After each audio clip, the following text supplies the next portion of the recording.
Brought to you by Agilus Diagnostics.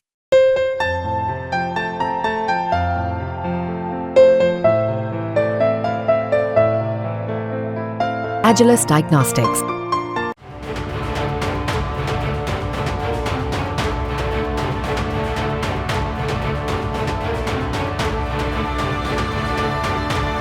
Bangladesh में सरकारी नौकरियों में आरक्षण खत्म करने की मांग को लेकर शुरू हुआ छात्रों का आंदोलन अब पूरे देश में फैल चुका है। इस हिंसा में कम से कम 100 लोगों की मौत हो चुकी है, जबकि सैकड़ों लोग घायल हो चुके हैं। बांग्लादेश में हो रही हिंसा को लेकर भारत भी अलर्ट मोड पर आ गया है। भारत ने बांग्लादेश में मौजूद अपने सभी नागरिकों के लिए एडवाइजरी जारी की है। इसमें कहा गया है कि वो हिंसाग्रस्त मुल्क में सावधानी बरतें और अपनी आवाजाही को जितना हो सकता है उतना सीमित रखें।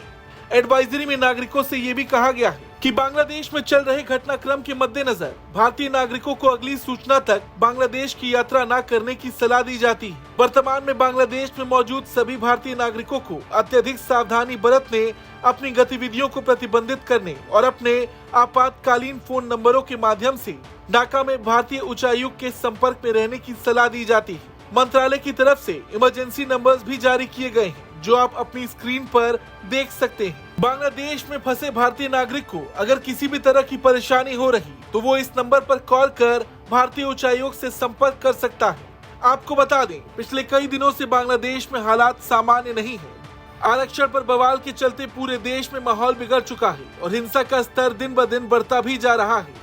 बांग्लादेश में प्रदर्शनों को देखते हुए सरकार ने इंटरनेट बंद कर रखा है। पीएम हसीना के लिए देश में चल रहा ये प्रदर्शन 20 सालों के उनके कार्यकाल में उनकी सबसे बड़ी परीक्षा मानी जा रही है। आलोचकों और मानवाधिकार समूहों ने प्रदर्शनकारियों के खिलाफ अधिक बल के इस्तेमाल के लिए हसीना सरकार की आलोचना भी की है।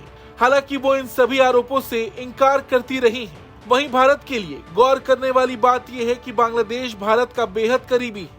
वहां माहौल बिगड़ना दोनों देशों के लिए चिंता की बात है। वहीं बांग्लादेश में चल रहे बवाल के बाद कई भारतीय छात्र वैसे तो बांग्लादेश से लौट चुके हैं, लेकिन जो कोई भी लोग वहां पर फंसे हैं उनके लिए भारतीय विदेश मंत्रालय ने एडवाइजरी जारी कर दी है। वो भारतीय उच्चायोग से संपर्क कर सकते हैं। ब्यूरो रिपोर्ट, भारत तक।